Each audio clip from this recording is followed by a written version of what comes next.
Hello, my name is Evian, and these are my partners Juliana and Menominee. We decided to do our civil liberties project on right to privacy.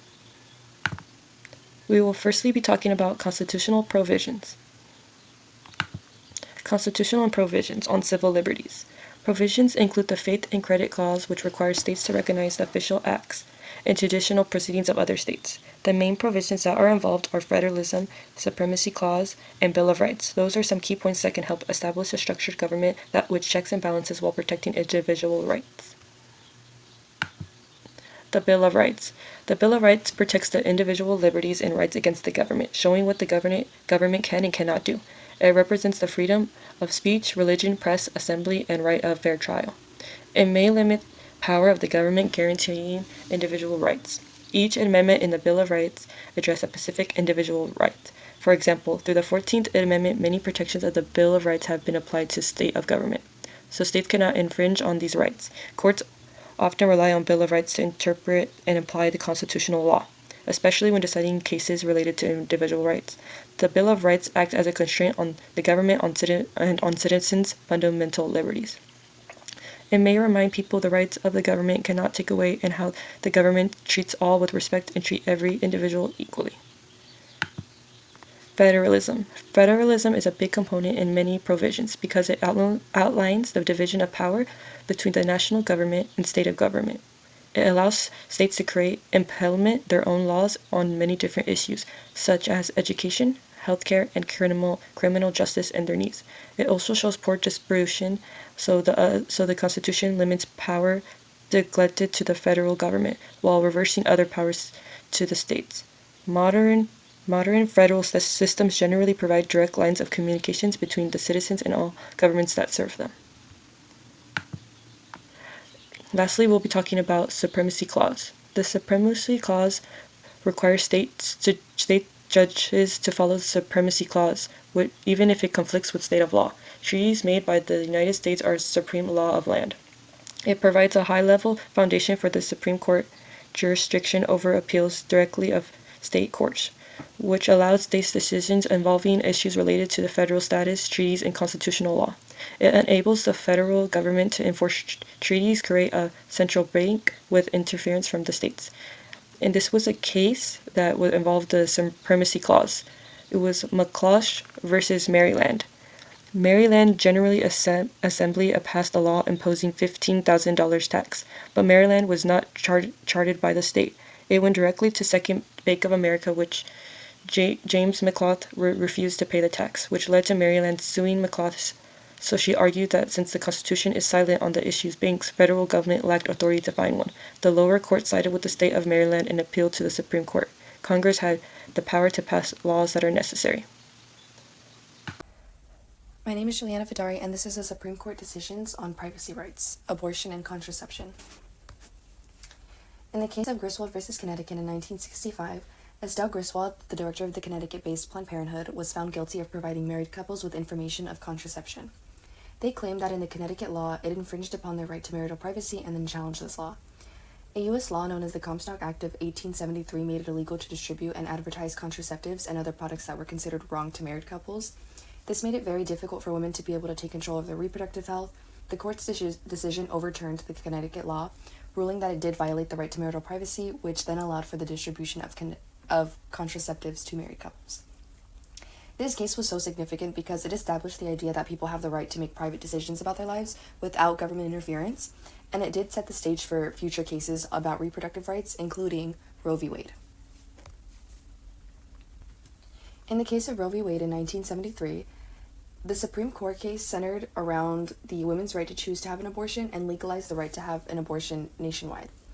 Norma McCorvey, who went by the name Jane Roe in the case, lived in Texas and wanted to get an abortion but found it hard to do legally due to the Texas state laws, which only permitted abortions if the mother's life was at risk. The Supreme Court ruled in Roe v. Wade that the 14th Amendment protects the right to have an abortion and implied it as a right to privacy. However, the government did maintain access to limiting when you can have an abortion based on the stage of the pregnancy. So in the first trimester, women can have an abortion without much interference from the government. The second trimester, the government can put some regulations in place but not completely ban it. However, in the third trimester, once the fetus can potentially survive outside of the womb, states can regulate or ban the abortion unless the woman's life or health is at risk.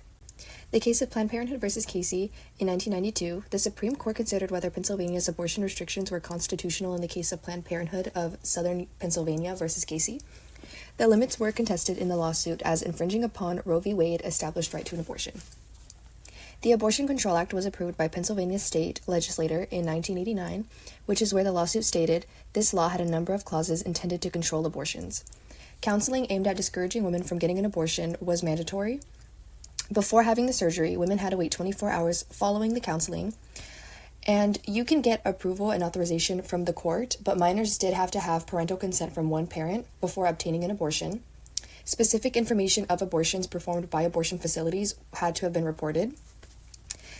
The 1992 Supreme Court decision of Planned Parenthood versus Casey, the right to an abortion guaranteed by Roe v. Wade in 1973, was maintained. Additionally, the court created a new criterion for assessing limits on abortion. However, the court also introduced a new standard for evaluating abortion restrictions known as the undue burden test. Under this test, a state may impose restrictions on abortion as long as they do not impose on an undue burden on a woman's ability to obtain an abortion. An undue burden is defined as the restriction that has the purpose of or effect of placing the substantial obstacle in the path of a woman seeking to exercise her right to have an abortion. Lawrence versus Texas. An occurrence that happened in Houston, Texas in 1998 gave rise to a lawsuit. When police entered an apartment while responding to a reported firearms disturbance, they found Tyrone Gardner and John Lawrence having consenting sex. Texas's homosexual conduct legislation, which made intimate sexual relations between the same-sex partners illegal. This led to the arrest of both men and charging them. In the 2003 decision of Lawrence versus Texas, the Supreme Court declared that the laws that made consenting same-sex sexual behavior between consenting people is a basic liberty right according to the court. The court held that the Texas law violated the right to privacy and personal liberty. The justices recognized that the Constitution grants individuals the right to engage in private, intimate conduct without the government interfering, stating that adults should be free to engage in private, intimate conduct without fear of prosecution. The ruling emphasized the dignity of individuals, noting that the right to make choices in the intimate sphere is fundamental to one's personal identity and autonomy. Thank you. Hi guys, my name is Manami and welcome to the last part of this presentation. And here we'll be talking about legislation and executive orders in terms to right to privacy. First and foremost, legislations are preparation and enactment of laws by local, state, or national legislative bodies. The first one that we have is Privacy Act of 1974. In this act, it protects individual privacy by ensuring responsible handling of personal data by federal agencies. And by federal agencies, they mean places like Social Security Administration, Department of Veteran Affairs, IRS, FBI, anything that involves federal. And it also requires agencies to give public notice to their systems of records by publication in the Federal Register. CCPA, CPRA. CCPA stands for California Consumer Privacy Act of 2018, and CPRA stands for California Privacy Rights Act. Now, it's the same act. It is not different. They're not two separate laws. It's the same act. So basically, this act just gives consumers more control about how businesses collect personal information, and it gives consumers rights in terms of requesting data, the right to opt out of the sale of their data, the right to get correct information, things like that. Next, we have New York legislation. Recently, the New York State Senate passed a legislation strengthening abortion rights and access to reproductive health care for all New Yorkers. This legislation requires companies to receive consent from their users to sell their healthcare information to third parties, and it also gives providers protection from harassment or legal actions from states with restrictive abortion laws. And in turn, with this legislation, it will also allow for better privacy protection.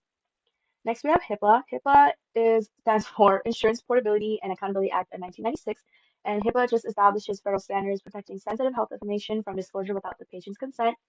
People who have to follow HIPAA are called covered entities, and they're basically healthcare workers, healthcare plans, anything along the lines of healthcare. They all have to follow HIPAA. Next, we'll be talking about executive orders. These are official directives issued by the President of the United States. They are not new laws. They're just basically orders and telling how the government should be working. First and foremost, we have protecting reproductive health information. In April of 2024, the Biden-Harris administration issued a final rule to modify HIPAA. This strengthened privacy protections, prohibiting the use or disclosure of protected health information by covered entities. And basically, what this executive order did was prohibited any of these entities to conduct criminal, civil, or administrative investigation to impose liabilities on people seeking reproductive health care. Next, we have defending women from gender ideology, extremism, and restoring biological truths to the federal government. In this one, was recently signed by the Trump administration. This order was to defend women's rights and protect freedom of conscience through policies that will recognize women are biologically male and men biologically female. So basically, this means that it will ensure women have safe or private spaces, including workplace protections being placed on sex rather than gender identity. That just means that everyone is now categorized as, two categories, and everyone's going to be based off of that. This executive order will directly and indirectly affect personal autonomy and privacy. Next, we have protecting children from chemical and surgical mutilation. This executive order was signed in January as well, and it aims to prevent irreversible medical interventions of a minor from one sex to another. So, this executive order includes prevention of puberty blockers, sex hormones, and surgical procedures attempting to transform individuals' physical appearance. This order also may affect how personal sensitive health information may be collected, shared, and protected.